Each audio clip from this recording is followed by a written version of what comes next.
dos acontecimentos.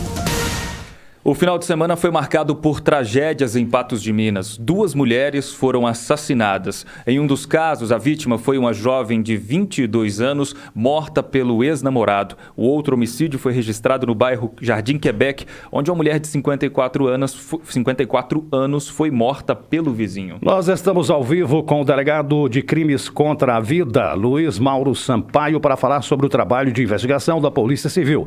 Doutor, seja bem-vindo mais uma vez à Jovem Pan Patos. Vamos começar pelo assassinato da Vitória Aparecida, de 22 anos. Aquele foi um crime que a gente pode chamar de passional? Bom dia a todos, sim. Tudo indica que o delito foi um delito passional, no sentido de que o indivíduo que cometeu o crime, ele tinha um relacionamento amoroso com a vítima e veio por ciúme, provavelmente, veio a retirar a vida da vítima e logo após retirou a própria vida.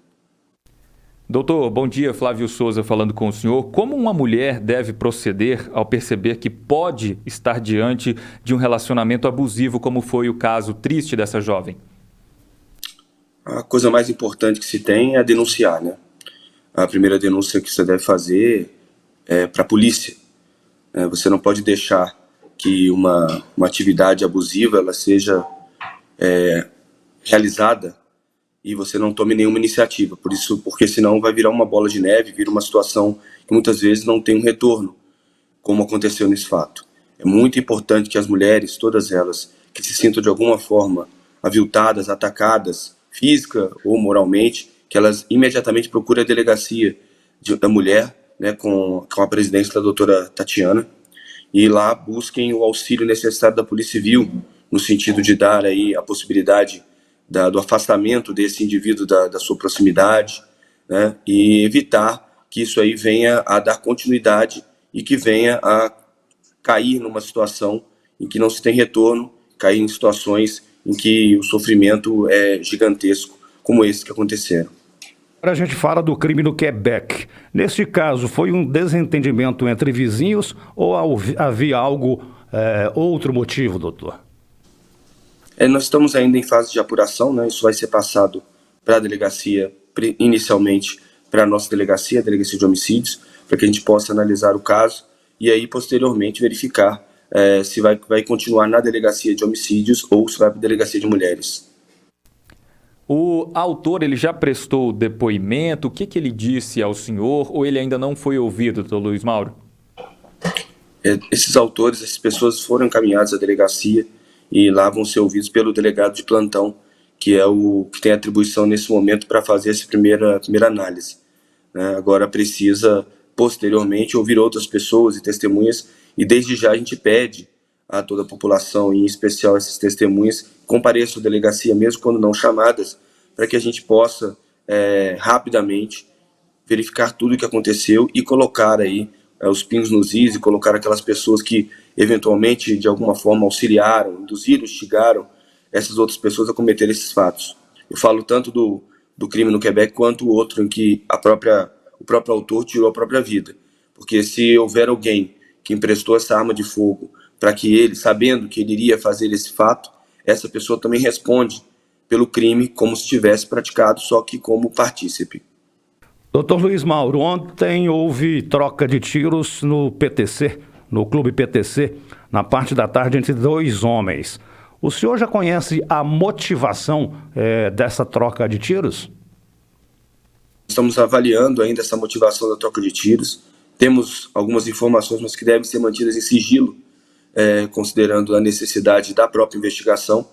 E a gente vai aguardar o andamento dessa investigação, que eu acredito que vai ser rápida, para que nós possamos dar aí a resposta que a sociedade deseja, que é a resposta natural da Polícia Civil de investigar e, caso assim entender o Poder Judiciário, ser dado os procedimentos cabíveis para esse tipo de caso, que não pode acontecer na cidade. Doutor Luiz Mauro, o senhor ficou assustado, chocado com a quantidade de crimes violentos que foram registrados no nosso município neste final de semana? Não, a gente não dá para ficar chocado com a quantidade de crimes, mas dá para ficar chocado com a qualidade desses crimes, né? A audácia desses malfeitores, né? Você vê ele entra na casa Másia e efetua diversos disparos de forma vil, de forma totalmente fora do controle, e depois retira a sua própria vida. Mas isso não impede nada de a gente ficar assustado com esse tipo de crime. O outro são pessoas que entraram dentro de um ambiente público, vamos dizer assim, né, com várias pessoas, e lá trocam disparos de arma de fogo como se não existisse lei. Então a gente vai fazer esse caminho, a Polícia Civil vai fazer esse caminho de retorno, buscando todos esses indivíduos e todos aqueles que também auxiliaram, todos que estão envolvidos nisso aí, isso pode ter certeza, para que a gente possa, o mais breve possível, dar o retorno, como eu falei, que a sociedade tanto almeja, que é da sensação de segurança, que a Polícia Civil e a Polícia Militar, o Ministério Público, o Poder Judiciário também almejam e pedem novamente que todos aqueles que viram, que saibam de alguma coisa, não só desses casos, mas de qualquer outro caso, que busquem imediatamente a Polícia Civil, a Polícia Militar, o Ministério Público, 180, né, o 180 para poder denunciar. Então, assim, 190, tem que fazer essa denúncia. A denúncia é a coisa mais importante que nós precisamos para que a gente possa realmente ter aí um arcabouço de provas, de indícios e indicando essas pessoas ao Poder Judiciário fazer os pedidos necessários de prisão ou de outros pedidos que sejam necessários para que os casos sejam resolvidos e as pessoas sejam retiradas da sociedade e fiquem presas pelo tempo necessário e o tempo determinado pelo Poder Judiciário. Tá muito bem, esse é o delegado Dr. Luiz Mauro Sampaio. Dr. Luiz, muito obrigado por sua presença mais uma vez aqui no Jornal da Manhã Patos, da Jovem Pan Patos. Ótima semana para o senhor e um excelente feriado amanhã. Obrigado, Edilson, obrigado a todos. Nós que agradecemos da Polícia Civil, sempre um espaço dado pela Jovem Pan para que a gente possa repassar as informações e mostrar que nós estamos com muito afinco sempre num bom trabalho, no trabalho de excelência. Agora são 7h40.